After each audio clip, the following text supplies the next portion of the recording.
अविनाश, तुम कब मेरी बात सुनोगे? आखिर मैं तुम्हारी पत्नी हूँ। काव्या ने गुस्से में अविनाश से कहा। अविनाश बिना कुछ बोले घर से बाहर निकल गया। अब ऐसा हर दिन होता है। काव्या अपनी सास सुलोचना जी की बहुत इज्जत करती थी, लेकिन सुलोचना जी हमेशा उसे नीचा दिखाने की कोशिश में लगी रहती थी।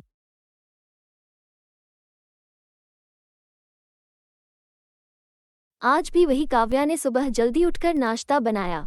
अविनाश को सूजी का हलवा बहुत पसंद था, इसलिए उसने नाश्ते के साथ हलवा भी बनाकर सभी को परोस दिया। उसके ससुर रमेश जी ने सुलोचना जी को टोकते हुए कहा, ये क्या फिजूल खर्ची है, सुबह सुबह देसी घी का हलवा। सुलोचना जी ने काव्या को डांटते हुए पूछा, क्यों बहू, ये देसी घी क्या तेरे मायके से आया है? मांझी हो, इन्हें हलवा बहुत पसंद है इसलिए थोड़ा सा बनाया है। ये कहकर काव्या अविनाश की तरफ देख रही थी। शायद वो कुछ बोले, तभी सुलोचना जी ने कहा, मैं सब जानती हूँ, मेरे बेटे का बहाना करके खुद खाने का मन होगा। अविनाश चुपचाप नाश्ता करते रहे। काव्या की आंखों से आंसू छलक गए। इससे ज्यादा बुरा तब लगा जब अविनाश बिना हलवा खाए ही ऑफिस के लिए चल दिए। काव्या घर का काम समेटने में लग गई। इधर सुलोचना जी बाहर ड्राइंग रूम में बैठकर बड़बड़ाती रहीं। काम करके काव्या अपने कमरे में जाकर रोने लगी। कितने नाजों से पाला था उसे उसके पापा ने। उसे आज भी याद है, एक बार उसने गाजर के हलवा बनाने के लिए कहा था, लेकिन माँ ने सूजी का हलवा बना दिया था।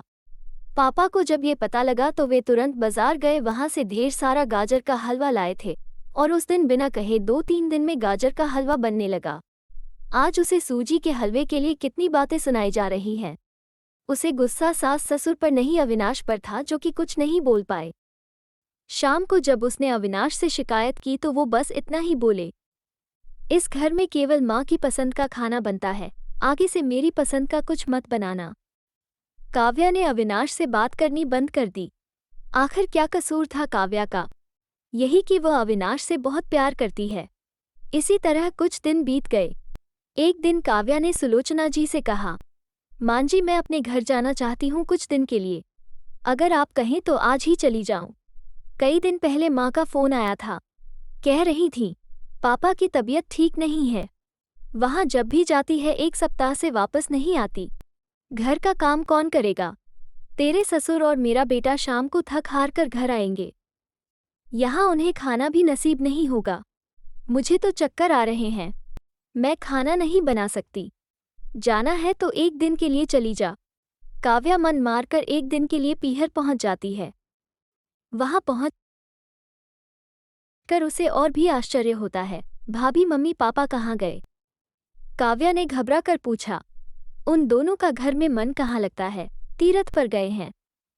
न जाने कब आएंगे। वैसे तुम कितने दिनों के लिए आई हो? क्योंकि मुझे भी अपने पीहर जाना है। संगीता भाभी का यह व्यवहार देखकर काव्या चौंक गई। क्या ये वही भाभी है जो उनसे बहुत स्नेह जताती थी? काव्या सोफे पर बैठी सोच रही थी। अच्छा, वो जो भैया ने मकान के पेपर साइन करा लिए थे। मैंने अपना हिस्सा छोड़ दिया था। शायद उसी साइन के लिए मेरे से प्यार जताया जा रहा था। काव्या उठकर खड़ी हो गई। भाभी, मुझे कुछ काम याद आ गया, मैं फिर आऊंगी। कहकर वह तेजी से घर से बाहर निकल गई। पीछे से गेट बंद होने की आवाज से वो समझ गई कि उसके जाने से भाभी को कोई खास फर्क नहीं पड़ा। भारी कदमों से चलते हुए वो मंदिर पहुंच गई, क्योंकि शाम से पहले यदि ससुराल जाती तो सुलोचना जी उससे कई सवाल करती।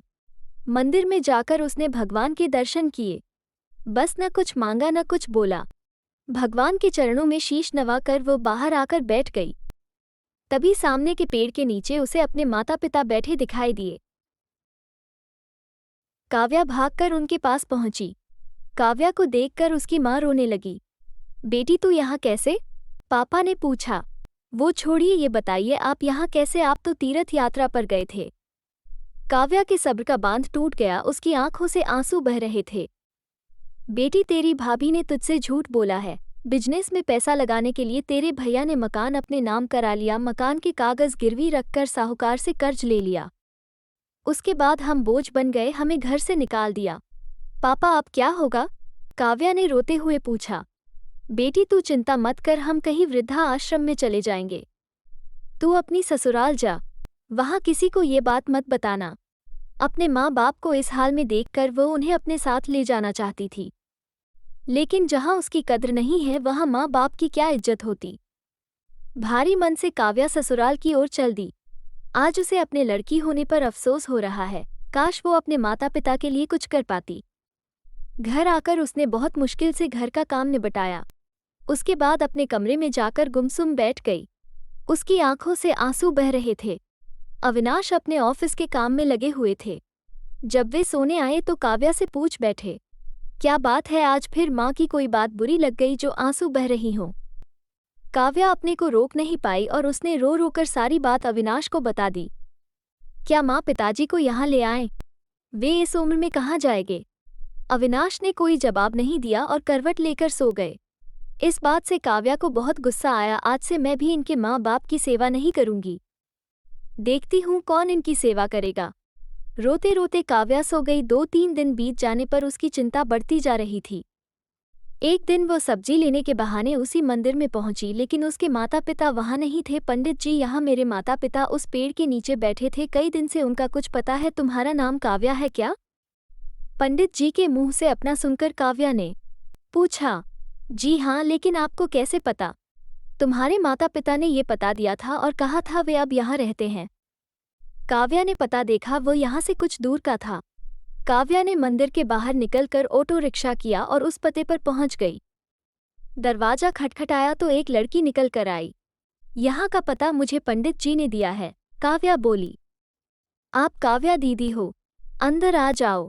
काव्या को कुछ समझ नहीं आया। वो अंदर गई तो देखा उसके माता पिता सोफे पर बैठे थे। काव्या उन्हें देखकर रोने लगी। बेटी, अब क्यों रो रही है? तेरे कारण हमें यह मकान मिल गया। लेकिन माँ, आप यहाँ कैसे, और ये लड़की कौन है? काव्या आश्चर्य से उनका चेहरा देखने लगी। तब उसकी माँ ने कहा, बेटी तुझे याद है, तेरी शादी के बाद तेरी सास ने 40 लाख की डिमांड की थी।